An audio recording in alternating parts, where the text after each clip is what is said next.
You know, there's no better time than to spend time with animals and family. So today we're gonna spend some time with some of our favorite animals here and my son Noah, kind of teaching him a few things too. So we're gonna try to get Ivy out. He's getting Ariana. This is not gonna help at all. Wrong anaconda. You know which one Ivy is, right? Oh, this is an Ivy.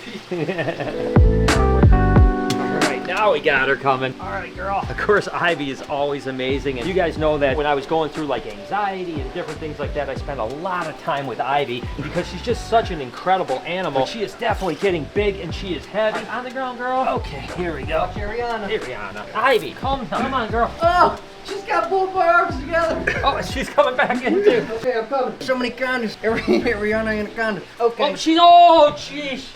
Did you just see what she just did? Is that mozzarella? Oh! She's squirting, Dad. Don't ever squirt on me. Oh my gosh. Get her on the ground. Okay, well, I'm scared to touch that little squirty hole. Oh my god, we gotta clean One this second, up now. she's doing a little squirty. We gotta get her on the ground quick and then we gotta clean that up. God, she's so dang strong. Don't go through it now. On the ground. Oh, Dad, that was pretty easy. Oh! What, it's on me? It's on her. That's better than me. Don't let her go back there. Ooh! The smell-o-vision is good, huh? Oh, smells like garlic. Oh yeah, you got the smell. Oh my gosh, look at this case. So, spending time with Ivy is usually really enjoyable. Today, not so much. It's stinky, Dad. Oh my god, she's so stinky. Why do you have this snake? She normally doesn't do this, but of course I still love my anaconda, but we gotta clean this cage up. If you're ever trying to educate, just say enrichment, big words a lot. You say them right and you don't mess them up, you sound really smart. Exactly, you sound really smart. Vascular system in the musculature, artery, deep vein thrombosis. All right, stinky girl. God, she smells so bad. Now I'm really gonna need a shower. Gabby's trying to give me a shower this morning. Now I don't have an excuse. Look at them. They're kissing. Look at they love each other. That's so cute.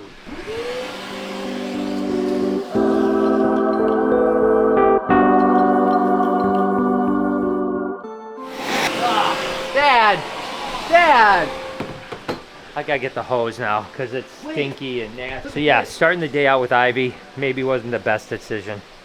Did you know that anacondas are iridescent too? Where do they come from?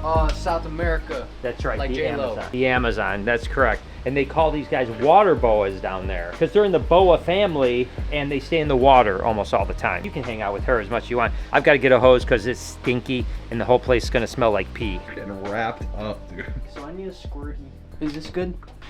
Oh my god. Tuck the chin. It's hard to get choked out. Tuck the chin. Good. Alright, Dad. I got some stuff. Looks like you're getting choked out. I'm tucking my chin. I'm fine. Oh my God. I got it. You got it? I got it. It smells like... A belly button. It smells like... No, not a belly button. Let me get a good whiff of it. It smells like... It's so familiar. But I can't put a finger on it. So they call these water boas in South America. They're like boas that go in the water. I've known that for a while. And they call these guys water boas down there. Sometimes there's a price to pay to work with such amazing animals. So, even that looks terrible. Oh. What happened? Oh, she urated on the wall. Yep, a little more to work. She really exploded. She did. I'm trying to think if I should just suck all that up. Definitely another one of my go-to animals when I want to just hang out. And I know, Noah, you love monitors, right? Is that like your favorite? Yeah, because they're more dinosaur. What? That scared me. They are a dinosaur. I mean, you would think that this is what dinosaurs would look like, just a lot bigger. Yeah. And of course, you know, you get into Komodo Dragons, which is really similar to where these guys are from, the same area, Indonesia. Komodos are from the Flores Islands. The absolute intelligence of these guys are incredible. They're next level. I mean, it's cool to have a pet like this, you know, just a big pet giant lizard. Remind me more of an actual pet, like a dog. I can relate them more to house pets. They interact with you more and stuff like that. I mean, you can see how he's just like, what's good, Dad? What's going on? You know, when I was in Indonesia once, I told you a story, right, about chasing these guys around on a golf course. There's actually a little patch of woods on a golf course, okay, right outside of Jakarta. There was about a dozen of these just running around this patch of woods. His size? His size, yeah. Oh And my. we chased him around for like 3 hours. You catch any of them? We never even touched one. Not even close? Well, we came close, but never even touched one. I mean, they would just just run out of the way. They would hide just under a tree, just to where you couldn't touch them. I mean, it was so amazing how smart they were. Plus, they were just so agile. They'd just climb up a wall. They'd climb up trees. They would just run. They're pretty amazing animals, you know? Absolutely. Dad! Come on, Brillo. Brillo. What's going on, buddy? Obviously, Noah's been around animals his whole life, obviously raised up around them. You know, really, I've never pushed my kids to be like animal people unless they've wanted to. I think it's only been over the last few years that you've kind of taken more of an interest in them. Yeah, I mean, well, I got out of school, and that helped it a lot. Probably would have loved to be like homeschooled maybe, and Raised by animals. yeah, that might have been cool. Brillo is amazing. He's such a cool animal. Can you dance for me, buddy? Dancy, dancy, dancy, dancy. Come on. Look at that. That's a good boy, Brillo. Brillo the Dancing Dillo. Again, there's Central Americans, there's American, North Americans, and then South Americans. This is a South American version of an armadillo called the six-banded armadillo. I've told you guys that before. And these guys don't have good eyesight at all, but they have really good sense of smell. And these little hairs on them there, actually they use them almost like whiskers of cat, where they actually can feel when they're going underneath them. And of course, they can feel that shell really good. And now Brillo just wants to go back. Goodbye, Brillo. He'll come back out. All right, Noah, you can get out Freya. Freya, ooh. This is a big gator. Oh, Nelly. There we go. Calm down. Do you remember when Salt was this big? Do you remember or no? Not really, no. I think I was still a little like not in the picture. Obviously, it's gonna be cool to raise Freya to the size of Salt and Pepper over the next few years. Definitely doesn't have the mentality that Salt had. She's always got her mouth open just a little bit. Yeah. She's a little bit more wiggly. Hopefully with time, just handling and stuff like that, she'll actually calm down. So and how would you, calm, spirit of calm. Dad, take over. So it's just basically always about like trying to get them comfortable. Like what I do is I always just let her kind of crawl through my hands as opposed to like restraining her. And then a lot of times what happens is that once she kind of calms down, like as you're going, I always call this running the animal, where you just kind of run it through your hands. She'll eventually calm down and then you can go like that. And then you don't have to hold her at all. She's just kind of hanging on. Watch what happens is like once I actually put pressure, see how she starts to freak out again. So if I just let her run through again, I'll just keep running her through, and then eventually she'll kind of calm down and she'll just sit still like that, and you can just sit it right on your hand like that. Wow. So I remember when she was a little baby. I know, she was so small, right? Yeah, and I kind of miss it because now it's a lot harder to get out. Of course, Sunrise is another animal that I absolutely love and I want to spend time with whenever I just want that chill moment with an animal. You guys that have been watching for a long time might remember Sunshine, who I had for a long time, but she passed away. And then we ended up getting Sunrise a couple years later as a baby. And this is about how big Sunshine was, maybe a little bit smaller. I think Sunrise might actually be a little bit bigger. This all wouldn't be here if it wasn't for albino Burmese pythons. Right, because that was the first expensive snake. The first expensive snake not only I bought, but that I produced to start making money to actually working with reptiles. If it wasn't for albino Burms, there would be nothing. there'd be no Reptarium. That's crazy, isn't it? But I mean, they're just such chill animals. They're cool to hang out with. They move around quick like retics. I don't know. Again, if you ever want like that chill animal that you want to just watch TV with on the couch or something like that, Burmese pythons are definitely your animal. He's hungry, Dad. Hungry. What do I do? How do I not get bit? So it's always going to be interesting, right? Yeah, because snakes don't typically strike down. So if you go like this and kind of just go like that, see how it immediately was like, is it food? And I kept my hand out of the kind of way of its mouth. Yeah, that's the big thing. And then once it realizes you're not food, then you're okay.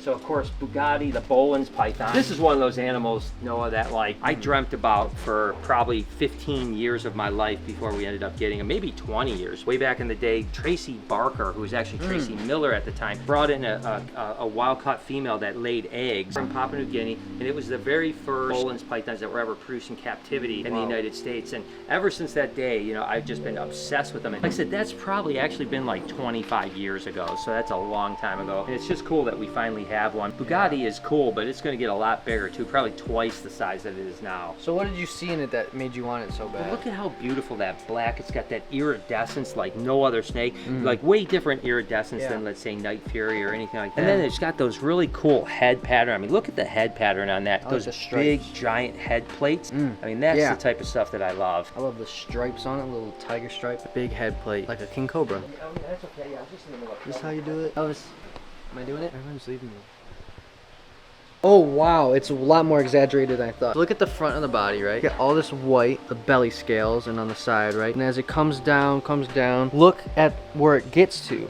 It gets to solid black, iridescent. Even on the belly scales, there's no... I never even noticed that. There may be like a little like freckling here and there. And so that's interesting. I wonder what they use it for. I need your analysis. What do you think they use that for in the wild? That's a good question. You know, I'm assuming that it probably has something to do with the fact that, you know, from beneath, if they're in the canopy, that they can't be seen as much. They blend into the leaves and the trees, that where if they were black, they would stand out more. But then the black on top, because these guys are from the cloud forest, actually absorbs the sun, which gives them thermal regulation so that they can heat up. But if their bottom was black, they would probably be able to be seen from the ground a lot more. So that's most likely what that's for. It's much like a cheetah, right? When you see a cheetah, you don't think that it could blend into the grass. But it does. But it does. Yeah, so it's probably the way nature protects this animal in the wild. And this one was a big one for me. This is actually a Centralian blue-tongued skink. I love blue-tongued skinks, but this is a really special one. Now I want to say, what do you think the technical name is or scientific name is? Potamus maximus tiny legus. Okay, so say after me. This is a Talinqua Talinqua. skinkoides Skinkoides. multifasciata. Multifasciata. All right, so wait, it's Talincta. Talinqua. Taliqua? Talinqua. Like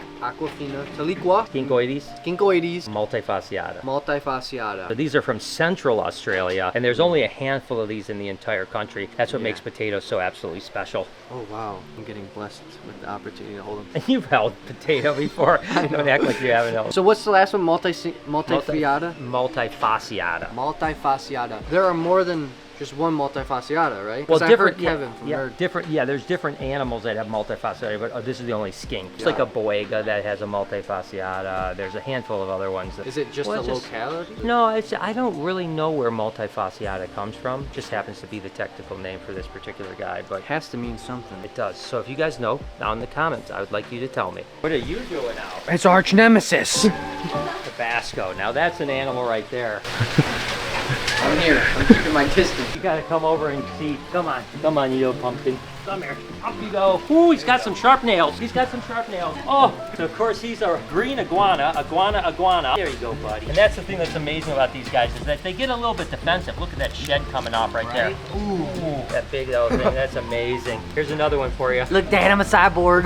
Of course, this is the guy that gave me stitches for the very first time in my whole career, but look at how amazing he is. I mean, he's such a good animal, and they're beautiful. Of course, they're normally green, but this is what they call a red phase. This is just a normal iguana. It just happens to come out with a lot of what they call a iridophore, which is the red pigment, making it red instead of green. Yeah. He's not happy. Go ahead, give him a pet. Go ahead. Look at that mouth. What do Give you him mean? a pet. Look at him. What do you mean? I'll pet his booty. No, he likes his pet right by his head. Yeah, right by them big teeth that mess your arm up. Ready for some honeyonics? Good room. I love this room so much. I mean, obviously this has got all our geckos in it. Jessica's little private lair. Got the lychee geckos. What's your favorite one in here, Noah? I'll show you. Of course, we've got a whole bunch of lychee geckos. Been producing a bunch of them, which is pretty cool. Matter of fact, for the very first time, we're actually selling a couple. We've been keeping them all, so they're on the website now, which is pretty awesome. But what do you got? No, come back. See, I like this one because I'm a very like black and gray fan. Like I love those like colors, and this has like a granity, black, gray, white. I just love the contrast of it. Yeah. I think that the red ones are really like amazing, but if we're talking like personal preference, Yeah. I like just the simplicity and the beauty that this one is. I don't blame you, man. It almost looks like it's like silvery axanthic or something like Yeah. that. Of course, it's a gargoyle gecko, which is again just another relative of the lychee gecko. All rhacodactylus, of course. Absolutely amazing. Pretty cool. We actually have a group together, 2 females and a male. The male is a lily white, incomplete dominant mutation. It's that really white looking one right there. And then these are his girls here. We've never produced lily whites before, but that'd be super cool. The Europlades So cool. lineatus. So cool. I Look know, at the look. long legs on them. It's kind of like a stick bug, but in a gecko form. It's really amazing. These are the only animals in this room, besides the Chinese cave geckos, that are from actually Madagascar instead of New Caledonia. We do have a couple animals in here that aren't from New Caledonia, but most of the animals here are from New Caledonia for sure. But just look at it. It's so alien-like, right? And then you see its tongue is black. I know, it's bizarre, right? So I can't think of a better way to spend my day than with my son and a bunch of animals. It definitely makes my day better, and I hope that you guys enjoyed it. Hope you guys enjoyed today's video. If you did, there's a playlist that you can watch all kinds of videos. You can also hit that subscription button. It would mean a lot to me. Also, hit that like button while you're down there. Have a wonderful day, Reptile Army. Remember, You catch any of them? we never even touched one.